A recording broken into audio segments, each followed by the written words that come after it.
Welcome to the Gag Is podcast with me, your host, Charlie Shantae, where I share the roller coaster of my life, the highs, the lows, and everything in between. After becoming a teen mom at 14 and a widow by the age of 21, it's a journey filled with tears and laughter, reminding you that even in the toughest moments, there's hope. The gag is, life may be unpredictable, but it's always worth living.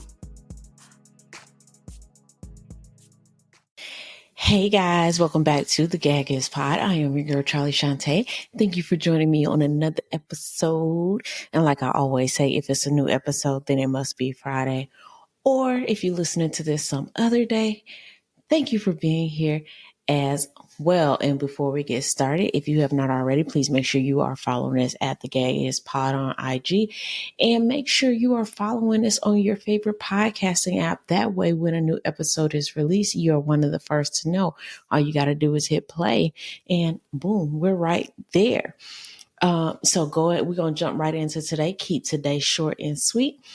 So grab your drink or grab your snack or whatever it is you do when you listen to this so we can go ahead and jump into today's episode.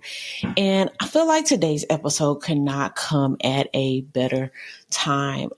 There's a lot going on, and unfortunately it's starting to trickle down to children.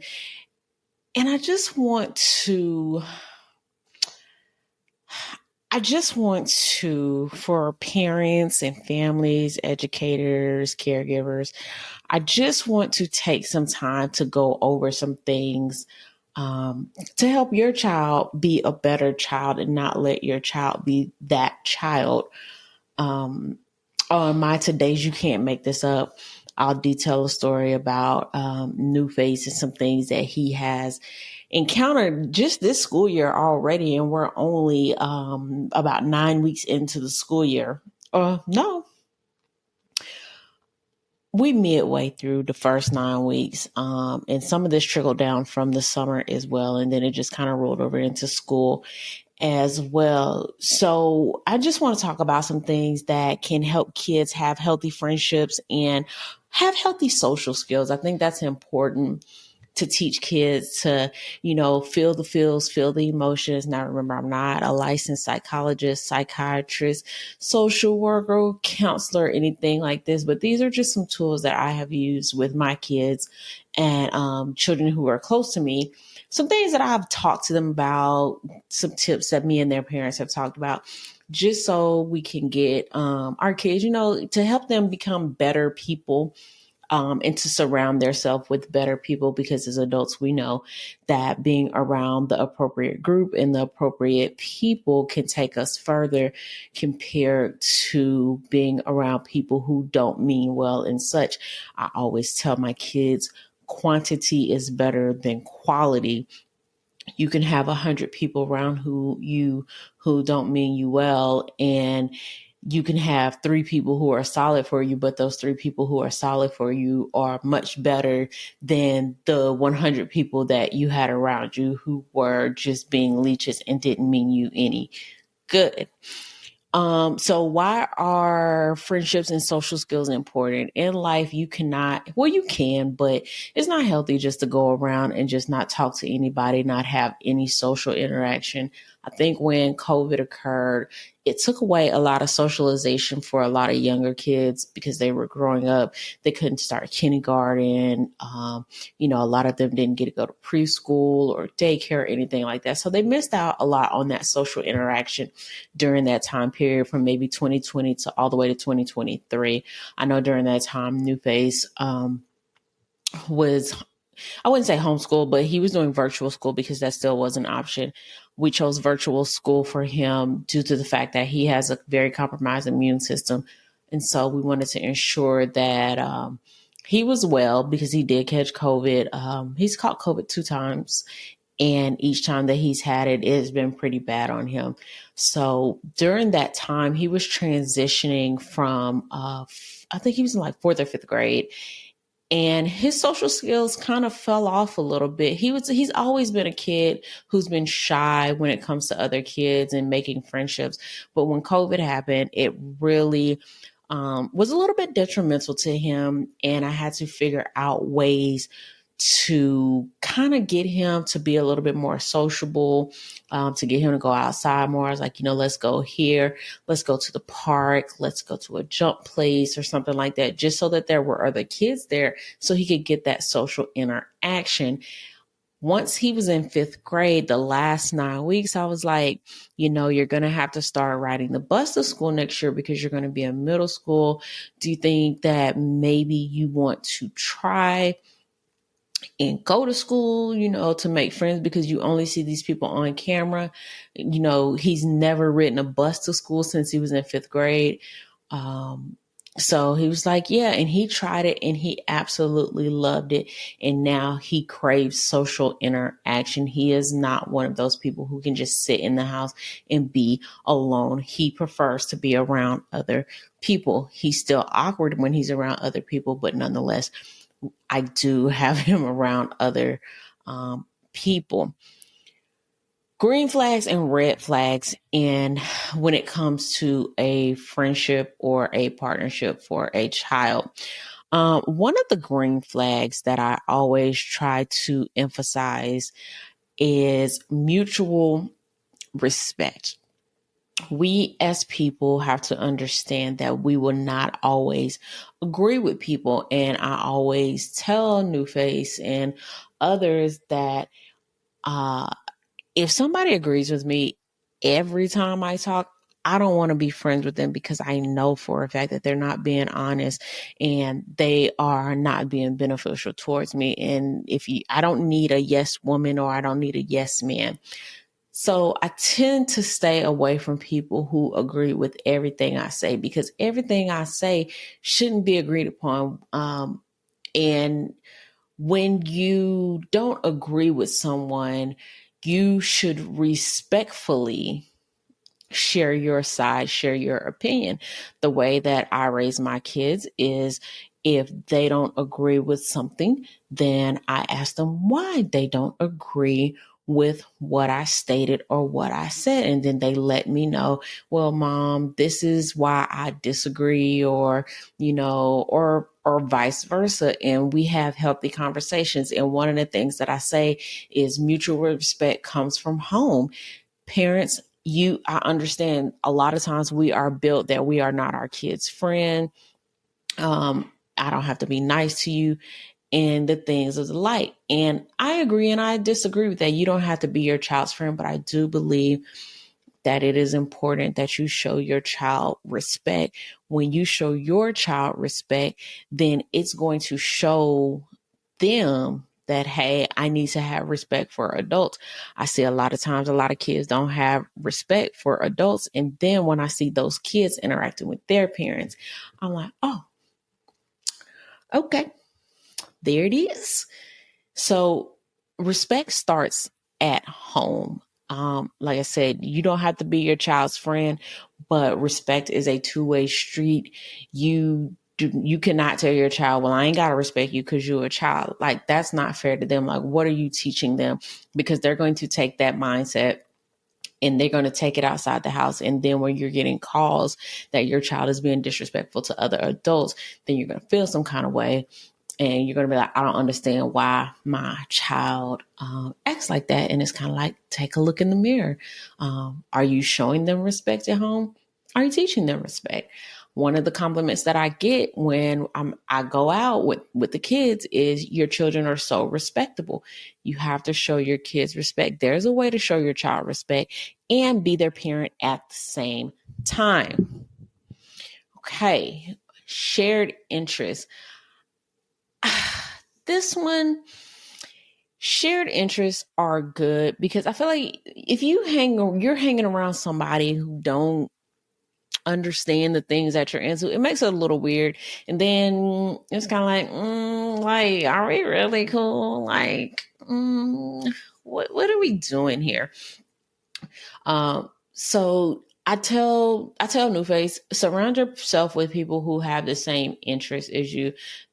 From personal experience, being around somebody that doesn't have the same experiences and expectations for their life as you, they get boring, because after a while they start draining you and it gets It's too much. It's too much. So he likes anime. He likes swim. So the group of people that he hangs with, they like anime. And, they don't per se like swim because he's a swimmer and they play other sports, but they have an anime in common. And then when they get together, they tell each other about each other's respective sport. And it just goes well together. So make sure your kids are aligning themselves with people who share similar interests and goals as them. It will make things a lot easier. It's a positivity. You never know. Your child could be being a role model to someone else in their group and vice versa. Now, red flags. Today's You Can't Make This Up story is going to be about red flags in friendships. One of the biggest red flags in friendship, and this goes for adults as well, not just children, but criticism or jealousy. This and I will say this, children are going to see other people with things. And this, I could say this is even a thing in adulthood. Children are going to see other kids with things and they're going to feel some type of way. They're going to be like, well, such and such has better shoes than me, or such and such has a better house than me, or such and such has a better car than me, or such and such just has more than what I have.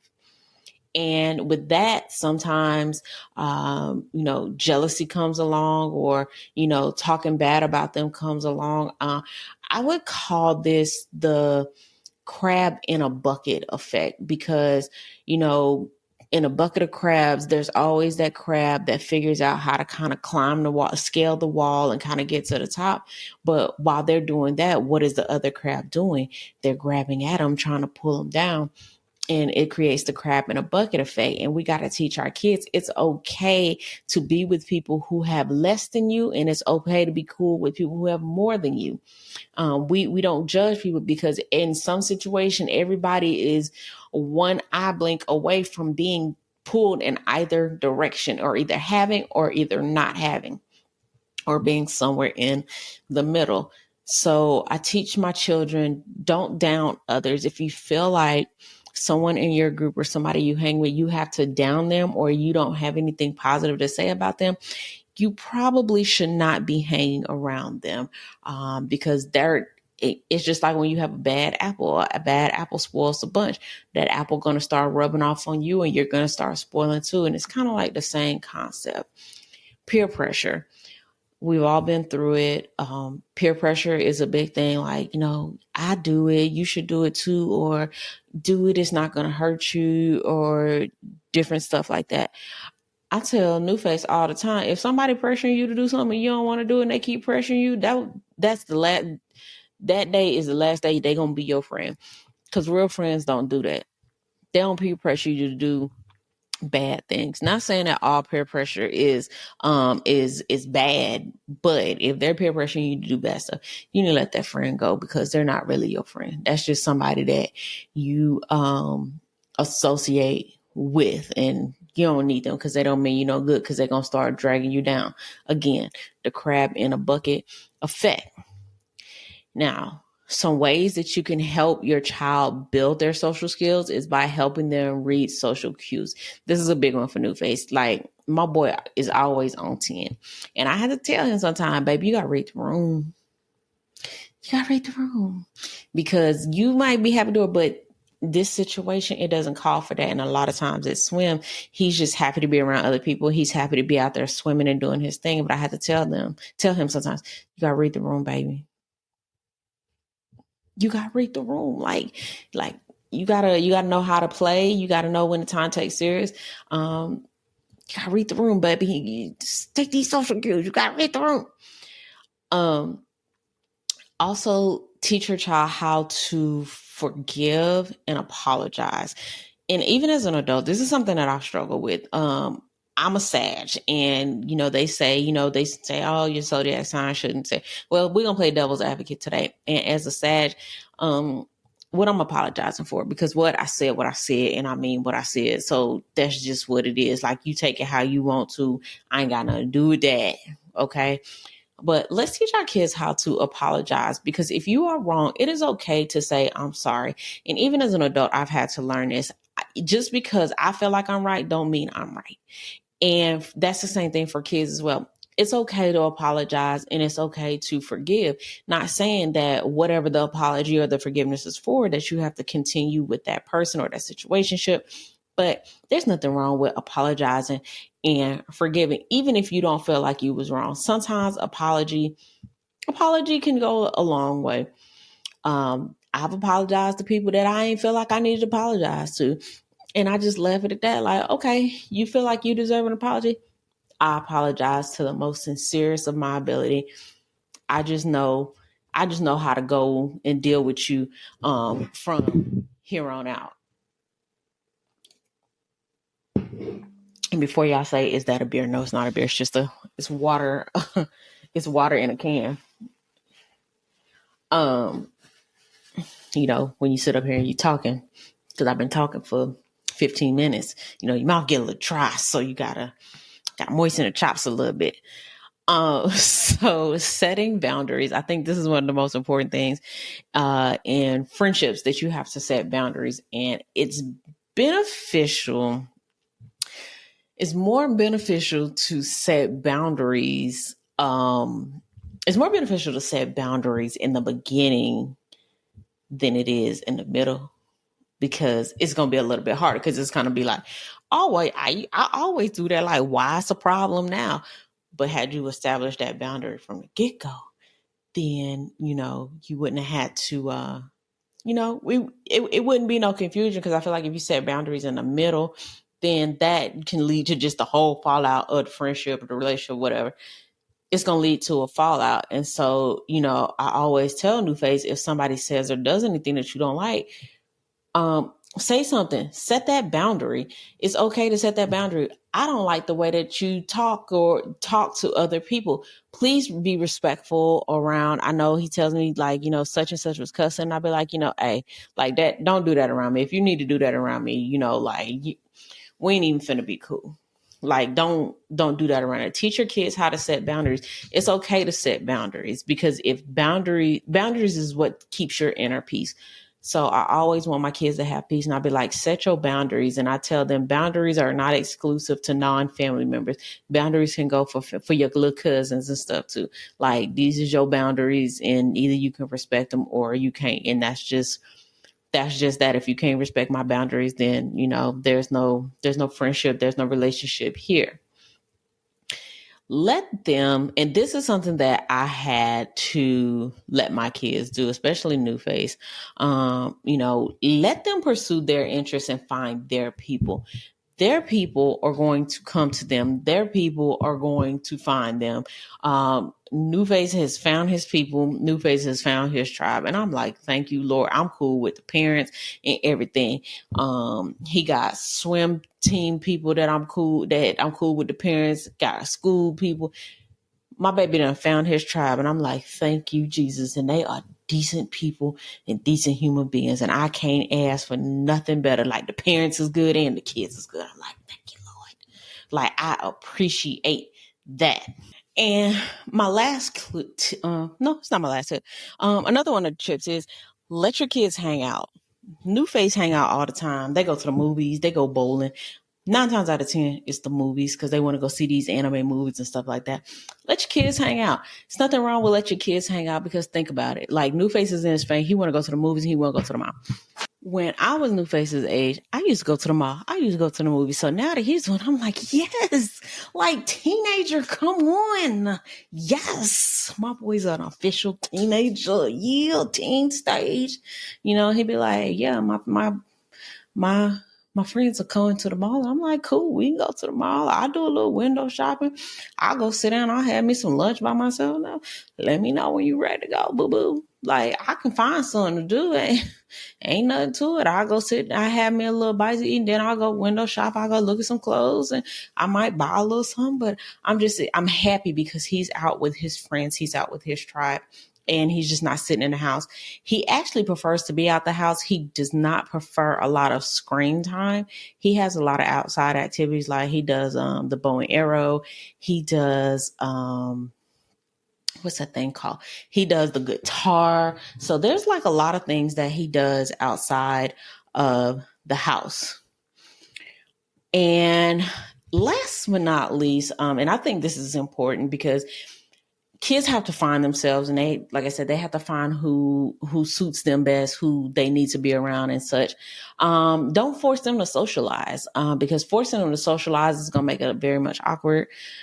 And, they just might start rebuttaling and rebelling because they don't want to do stuff. So I never forced New Face to socialize. There were times where he didn't socialize, and I'd be like, you got to talk to people, but I did not force it up on him. So I'm like, all right, cool. He don't stop socializing. So you see, you got to be careful what you ask for, because now he don't stop socializing, and it's kind of like, can I go here? Can I go there? Can I do this? Can I go to the football game this weekend? Can I? So it's like, be careful when you be like, my kid doesn't socialize. It's coming, and when it comes, it's gonna come. So don't shy away from it. Just embrace it. And I feel like that shows the pivotal turning point in a child's life, is when they start socializing and kind of advocating for themselves. Now, when to step in, I say, as a parent, educator, guardian, caregiver, whatever it is, it's time to step in when there's cases of bullying or emotional harm, because that's not okay. We do not bully. We do not create emotional harm. We don't down, and this goes back, we don't down others. We don't do that kind of stuff. Talk through the conflict with your child, and don't solve it for them, because they're going to have to figure it out. Because I know people who have sent their kids off, and their kids don't have any socialization skills. And then, I see it every day. I talk to, coworkers and stuff, and they're like, my kid don't got no socialization skills. And he's like, they don't know how to solve a problem because I'm always solving it for them. So let your child solve their own problems. So for my, you can't make this up. It really hurt my feelings when this was brought to my attention. New Face has a couple of group chats with a couple of kids from school, and it was at the end of last year. And no, it was not at the end of last year. It was at the end of last year. And New Face is a growing boy. The boy is 6 foot tall, and he's 15. So I know he's in like his growth spurt and different stuff like that. So he was like, hey mom, I know it's not the beginning of the school year, but can I get some new shoes? And I'm like, sure. I don't want you to walk around here with your shoes, with your toes curled up and doing damage to your feet and stuff. So we went to the Nike outlet, and they would just happen to be having a spectacular sale. So I ended up buying him 2 pair of shoes, and I think it cost me about $80. So, he's like, yo, I check out my fresh kicks, whatever. And so the group started calling him a Nepo baby. Now, I'm still don't know. As a matter of fact, while I'm talking to y'all, let me look it up. But they called him a Nepo baby because he ended up getting, I don't know how to spell it.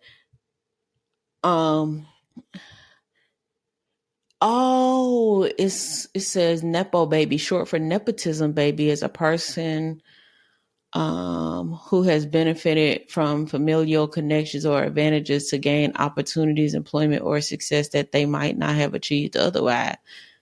What? We ain't even rich. Well, I guess. Okay. That's what it say. I don't. So he was called a Nepo baby because he got new shoes, and they judged him because he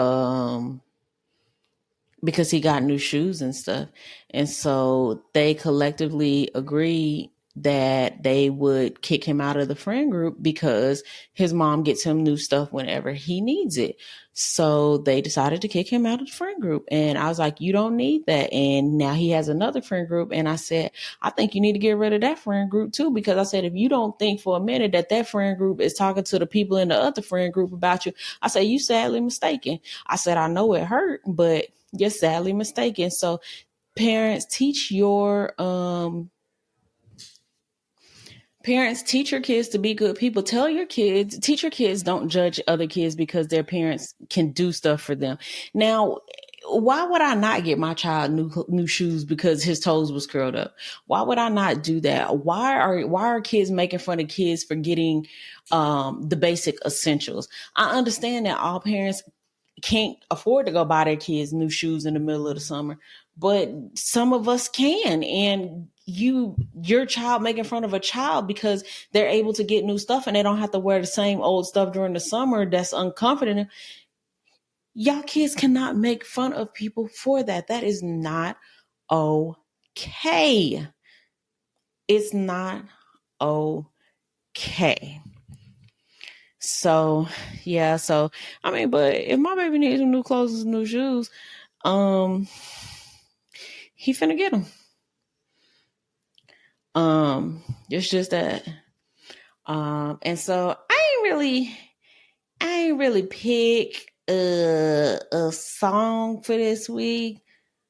So I'm just gonna get one off the fly. So it's gonna be Blessings remix by Friday and Asake. Really good song. Because I think I've used TLC, What About Your Friends? I think I've used that one before, but that can be the other secondary song of the week. But that is the end of this episode. Please make sure you are sharing, and subscribing. Please make sure you are watching on YouTube as well. So after you get done listening to this, make sure you head over to YouTube so that you can watch this as well and see the visuals. And make sure you are downloading on your favorite social media. Yeah, we are on social media. We are on IG and TikTok at The Gag Is Pod. And it's the same handle on YouTube as well. Make sure you are hitting that notification button in your favorite podcasting app as well, so that every time a new episode is released, you are one of the first to get it. All right. Until next week, I am your girl, Charlie Shantae. This is The Gag Is Pod. Bye, guys. Thank you for tuning into the Gag Is podcast. I hope you're enjoying my journey as much as I am enjoying sharing it with you. Before we wrap up, I have a small request. If you found inspiration in my stories or my guest stories, don't forget to share this podcast with your friends and family. Together, we can spread the message of resilience and hope. And if you have a moment, please take a second to rate and review the show on your podcast app. 5 stars, please. Your feedback helps me reach even more listeners who might need a dose of encouragement. Remember, the gag is life may be unpredictable, but it's always worth living. So until next week, bye guys.